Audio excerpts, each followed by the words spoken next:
envision the start that you had in the first 3 weeks? Yeah. I remember back in the spring, maybe we talked to you about language, and you talked about you'd seen Marquis and that sort of stuff, and you were looking forward to that. And sort of, is that why you maybe anticipated it? Yeah, that's the exact reason. What does DY bring back to y'all? I obviously had a pretty good game against West Virginia. Yeah, he's a playmaker. He has good speed, a great route runner. So he's just a great receiver overall. What do you see from Hargraves on tape? He's fast, quick, and he plays smart. And you said this summer that you guys used to talk a little bit on Twitter. Do you guys still keep in contact? Not really, not that much. We follow each other though. You play with him in All-Star games? No, he's younger than me. Oh, yes. Yeah. Saban said he's expecting more press man.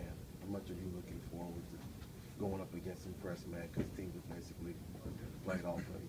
Yeah, a lot of teams played off and just ran back, kind of. And you can't really get anything out of that as a receiver. But press man it's good work for a receiver to have in the game. In a game like this, going up for a guy like Vernon, how much film work were you put in this week studying him? A good amount, just like every week. Just try to find out like what defenses they run against, like third and short, second and long, things like that. But nothing extra for him versus the first 3 weeks? Yeah, I'll watch both cornerbacks, safeties. I don't know like if one guy's going to be on me the whole game or anything like that, so I'll just watch everybody. Who are some of the better cornerbacks you've seen you've gone one-on-one with? Well, I think one of the best cornerback I went against in my college career was probably Amari Cooper from Oklahoma. You know, he wasn't playing man-to-man against me every play or sticking me every play, but just watching him on film, he was really, really quick and a ball hawk. What did you see on that play where you, on the reverse, that you switched fields and ran the other way? Yeah, I mean, I had nothing when I got the reverse. So I kind of stopped and I was like, I should reverse field, and that's what I did. It was all instinct. Do you like it when you get one-on-one coverage and they kind of try to get you to the line, try to play physical with you? Well, I think I just use my technique, being quick off the line, using my hands, and using what my coach teaches me.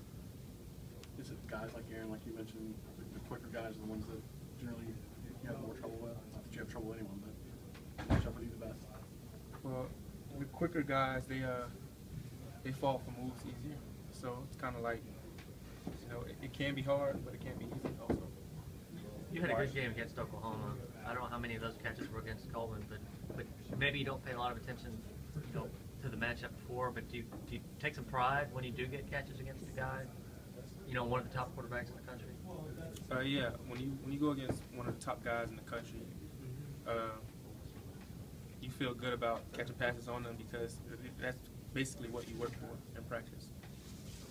Amari, you've been, seems like all over the field, in the slot on both sides, wide on both sides. How does that help a receiver, and you enjoy that part of it? Is it harder with maybe more study or anything like that in terms of playbooks? Well, when you play certain teams and I line up in a slot, sometimes you have a linebacker on me, so that's to my advantage. That's it. What would you say motivates you to be a good wide receiver? Just trying to be a really, really great player. And I know that I'm a firm believer that you get what you work for. So I know that I have to go out and practice really, really hard every day, and that's really tough.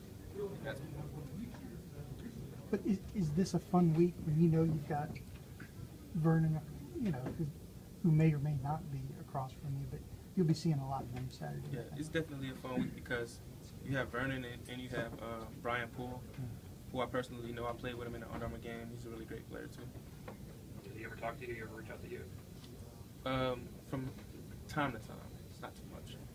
Did he, back when he John to you at all? No, none of that. Nah. What have you seen from?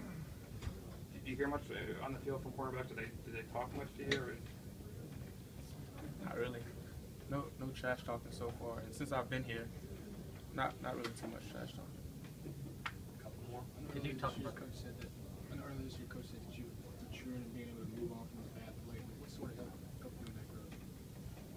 You just have to know that sometimes you're gonna have a bad play, and coach knows that he's coached many players, and every player that he's coached, none of them were perfect. So I had to realize that I wasn't perfect, and I'll have a bad play and just forget about it and move on. What do you see from Driscoll in this, especially in this new offense? What's he done that's impressed you?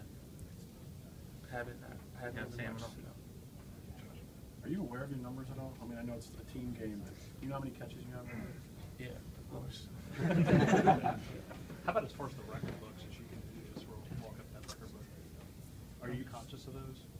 Yeah, but I'm just gonna take it day by day. Brian Vogler was here last week, and he told us that he's never seen wide receivers talk in the locker room, like bragging about blocks they made and so forth. Are you, DeAndre, and Christian really competitive with each other? Competitive with each other? Yeah.